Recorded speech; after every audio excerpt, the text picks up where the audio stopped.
ఇంట్లో చాలా వరకు గుళ్ళు ఎక్కువగా హిందువులే వెళ్తారు, హిందువులే దానికి ధర్మకర్తలుగా ఉంటారు. పూజారు ఇక్కడ ఎక్కడ కూడా పూజారులు ఇతను దేవుడు కాదు అని చెప్పేసి మాట్లాడట్లేదు. హిందూ భాషలోనే అంటే వాళ్ళ సంస్కృతంలో హిందూ సంప్రదాయంగానే పూజలు చేస్తున్నారు. మరి పూజారులంతా వాళ్ళకి తెలియక చేస్తున్నారు. చాలా మంది ఇతర మతాల్లో కన్వర్ట్ అవుతుంది కూడా హిందువులే. ఇస్లాంలోకి క్రిస్టియానిటీలోకి వెళ్తుంది ఎవరు? ఇది హిందువులు ఫస్ట్ స్థానం అండి. తర్వాత వేరే వేరే మతాల్లోకి వెళ్తున్నారు. ఇప్పుడు సాయి మతంలోకి వెళ్తున్నారు. ఇది మొదటి విషయం. ఇప్పుడు పూజారులు ఎందుకు వెళ్తున్నారు, లేకపోతే ప్రవచనకారులు ఎందుకు మాట్లాడట్లేదు, గురువులు అనే వాళ్ళు ఎందుకు మాట్లాడట్లేదు, ఇది మా సమస్య కాదు. మేము తీసుకొచ్చింది సత్యమా కాదా అనే వరకు మేము తీసుకొచ్చి పెడతాం, మేము జనాలకు చూపిస్తాం.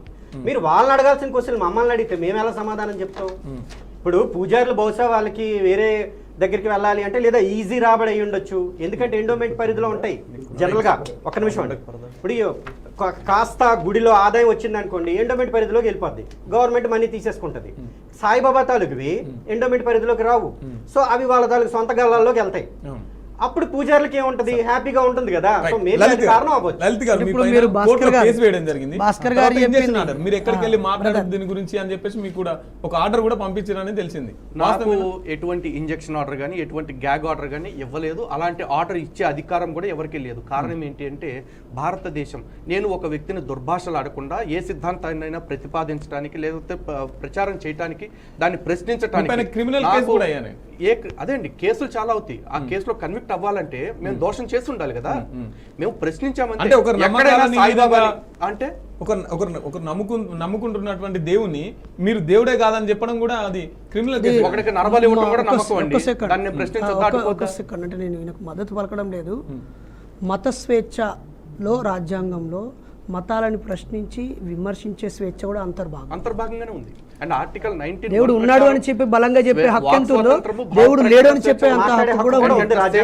ఆర్టికల్ 51A(h) ప్రకారము వాళ్ళు చేస్తున్న ప్రచారాల్లో దోషభూయిష్టంగా ఉంటే దాని నుంచి ప్రజల్ని కాపాడుకోవాల్సిన బాధ్యత కూడా నా పైనే ఉంది. ఫండమెంటల్ డ్యూటీస్ రెండు ఉన్నాయి మాకు. సాయిబాబా గురించి మేము వాస్తవాలు చెప్తుంటే మా మీద కేసులు పెట్టాలి అని ఎవరైతే అంటున్నారో మొట్టమొదటిగా వాళ్ళు తెలుసుకోవాల్సింది ఏంటంటే, మా మీద కేసు పెట్టాలంటే ముందుగా సాయిబాబా మీద కేసు పెట్టాలి, ఫస్ట్ పాయింట్. రెండవది సాయిబాబా సచ్చరిత్ర రాసిన వాడి మీద కేసు పెట్టాలి. మూడవది షిరిడీ సంస్థాన్ ట్రస్ట్ సభ్యుల మీద కేసులు పెట్టాలి.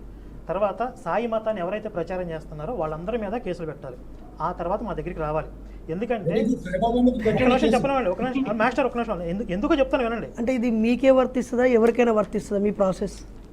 ఇప్పుడు మీరు చెప్పిన ప్రాసెస్ ఫర్ ఎగ్జాంపుల్ రీజన్ చెప్తాను. ఇప్పుడు వందలు లేదండి, ఇప్పుడు మా మీద కేసు ఆ పాట రాసిన గద్దర్ గారి మీద కేసు అవ్వలేదు, పాడిన డప్పు రమేష్ అన్న మీద కేసు అవ్వలేదు, అది ముద్రించిన ఎవరి మీద కాలేదు. నేను ప్రతిపాదన రీజన్ చెప్తాను. ఇప్పుడు మా మీద కేసులు పెట్టారు ఎందుకు అంటున్నారు వీళ్ళు? సాయిబాబాని దేవుడిగా నమ్మే వారి యొక్క మనోభావాలు దెబ్బతీస్తున్నారు, అది కాదు ఇదని చెప్తున్నారు కాబట్టి కేసులు పెట్టాలని అంటున్నారు. కానీ మేము వందల వేల సంవత్సరాలుగా కొన్ని ప్రామాణిక గ్రంథాలని విశ్వసిస్తున్నాము. ఆ విశ్వాసాలు మాకున్నాయి. ఇప్పుడు మా విశ్వాసాలను దెబ్బతీస్తూ సాయి సచ్చరిత్రలో సాయి మతంలో రాముణ్ణి కృష్ణుణ్ణి మార్చి చూపిస్తున్నారు. ఇతర పుణ్యక్షేత్రాలకు వెళ్ళొద్దని చెప్తున్నారు. గంగా గోదావరి పవిత్ర నదుల యొక్క పవిత్రతను దెబ్బతీసేలాగా మాట్లాడారు. కాబట్టి ముందు సాయిబాబాలో కూడా హిందూ ద్వేషం ఉంది, అక్కడి నుంచి కేసులు పెట్టాలి. సాయిబాబా మీద, సాయి సచ్చరిత్ర రాసిన వాళ్ళ మీద, సంస్థాన ట్రస్ట్ సభ్యుల మీద, సాయి మతాన్ని ప్రచారం చేస్తున్న వాళ్ళందరి మీద కేసులు పెట్టాలి. ఆ తర్వాత మా దగ్గర రండి. ఒక్కసారి ఈ ఫొటోస్ చూడండి. సాయి గణేష్ అని చెప్పేసి వినాయకుడు రూపంలో సాయిబాబాని పెట్టారు. అవసరమా? మీకంటూ మీ సాయికంటూ ఒక రూపం లేదా పోనీ? అండ్ నెక్స్ట్ సాయి ఆంజనేయ స్వామి. ఈ ప్రశ్నకి కొత్త ప్రశ్న వస్తుంది. తాను ఒక ప్రశ్న సినిమాలుగా పెట్టి కూడా వినాయకుని మొక్కుతున్నారు. అవన్నీ కూడా తప్పనే కొట్టొద్దు, చట్టాన్ని మీ చేతిలో. ఒకటి, ఇంతకాలం సాయిబాబాని దేవుడు అని నమ్మి అనేక పాటలనిచ్చి నాగార్జున లాంటి పాపులర్ నటులు సినిమాలు నిర్మించి ప్రజల్లోకి విపరీతంగా దేవుడు భక్తికి సాయే మార్గం, భక్తికి సాయే మార్గం అని ఇట్లా ఒక్కొక్క రిథమెటిక్గా గోవింద హరి గోవింద అని వచ్చినంత రకంగా అడుగడుగున మొత్తం విస్తరించింది. ఇప్పుడు అది తప్పని హిందూ ధర్మాన్ని ప్రచారం చేస్తున్న సోదరులే చెప్తున్నారు. అంటే మీరు ఇంతకాలం నమ్ముతున్న దేనినైనా ప్రశ్నించండి, అది ఏ దేవుడైనా. ఇప్పుడు సాయిబాబాని ప్రశ్నించండి అని ఆధారాలతో ఇన్ని పుస్తకాలతో చూపించారు. స్పష్టంగా సాయిబాబానే ఈ మొండని అనే పదం వాడింది నాకు అక్కడ అక్షరాలు కనిపిస్తుంది. చాలా స్పష్టంగా ఆడవాళ్ళని అవమానిస్తూ కనిపించింది, ఇతర మతాలను అవమానిస్తూ కనిపించింది, నన్నే మొక్కండి అనేది కనిపించింది. ఆధారాలు ఉన్నాయి. వీళ్ళు చెప్పేది తప్ప ఒక్కసారి ఆలోచించండి. తప్పైతే వీళ్ళని శిక్షించుదాం. ఒప్పైతే ఒకవేళ ఇది సంస్కరించుకోవాల్సింది అయితే సాయిబాబా సంస్థానం వాళ్ళు దీన్ని చర్చకు స్వీకరించాలి. వాళ్ళ మీద నింద కాబట్టి వాళ్ళు దీన్ని క్లియర్ చేయాలి. ఇంతకాలం దేవుడు అని చెప్పి ప్రచారం చేసినందుకు ఇప్పుడు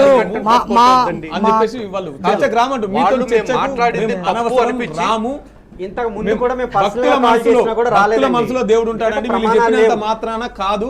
ఎందుకంటే ఆల్రెడీ వాళ్ళు ప్రమాణాలు లేవు వాళ్ళ దగ్గర. చర్చకు వస్తే ఏం జరిగిందో వాళ్ళకి తెలుసు కాబట్టి రారు. అది చివరిగా 1 minute క్లోజ్ చేద్దాం. ఒకటేనండి, ఏదైనా కూడా భారతదేశంలో మొదటి నుంచి చర్చల ద్వారానే తేల్చుకున్నారు. సత్యాసత్య నిరూపణ, సత్యాసత్య పరిశీలన అనేది వాదోపవాదాలతోనే తెలుస్తుంది. ఆ వాదనకి ఉపవాదానికి రెండింటికి కూడా ప్రమాణాలు. కానీ అలాంటి వాదనలు ఇప్పుడు వీళ్ళేమో వాదోపవాదాలు, మాటలు, ముచ్చట్లు, చర్చల ద్వారా మనం నిజం ఏదో నిర్ధారణ కావాలి, అబద్ధమైతే అంగీకరించాలంటున్నారు. కానీ నరేంద్ర దాబోల్కర్ని ఎందుకు చంపారు, గౌరీ లంకేష్ని ఎందుకు చంపారు, ఎంఎం కల్బుర్గిని ఎందుకు చంపారు అనే విషయానికి వచ్చేటప్పటికి ఈ చర్చ, ఈ ముచ్చట్లు అక్కడ వర్తించలేదు. వీళ్ళు కాదు చంపింది, వీళ్ళు కాదు చంపింది, వీళ్ళు ధర్మ ప్రచారాన్ని చెప్తున్నారు. అందులో ఉన్న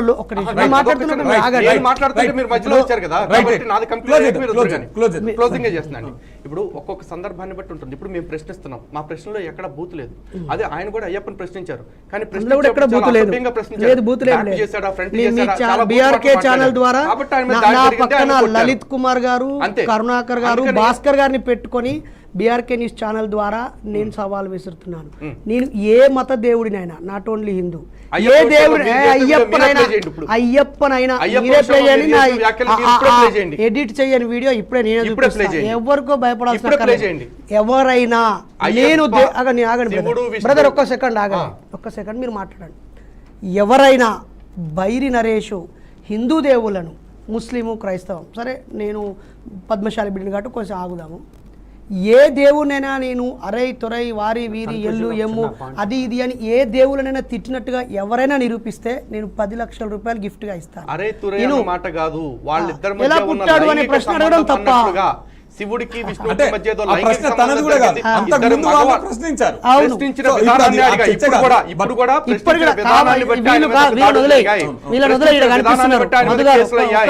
అలాంటి ప్రశ్నలు అలాంటి విధానంతో మేము మాట్లాడలేదు కదా. మాట్లాడింది ఎవరు? మధు గారు నన్ను మాట్లాడింది ఎవరు? ఒకటే మాట ఆగండి, ఇక్కడ ఆగండి, ఒక సెకండ్ ఆగండి బ్రదర్. నేను ఈ క్షణం కూడా నా వల్ల బాధపడ్డ వాళ్ళకి 100 క్షమాపణలు కోరుతాను. వెళ్ళే దారిలో కుక్కకి కాలు దాకిన క్షమాపణ కోరుతాను. కానీ ఒకటే పదం కానీ బైరి నరేష్ హిందువులను తిట్టాడు అని పనికిమాల ఎదవాళ్ళందరూ పనిగట్టుకొని ప్రచారం చేశారు తప్ప ఏ ఒక్కడు కూడా నిరూపణ చేయలేదు. నిరూపణ చేయనప్పుడు మాట్లాడుకోవాలి కదా. ఇప్పుడు వాళ్ళు సాయి ట్రస్టులు మిమ్మల్ని అట్లే అనుకునే ప్రమాదం కూడా ఉంది. ఎందుకు ఉండదు? ఎదురుగా వచ్చి అనమనండి. మేము ఇక్కడ మీతో పాటే కూర్చొని మాట్లాడుతున్నాం, వాళ్ళని కూడా మాతో పాటు కూర్చొని ఏ మతమైనా చర్చించాలి.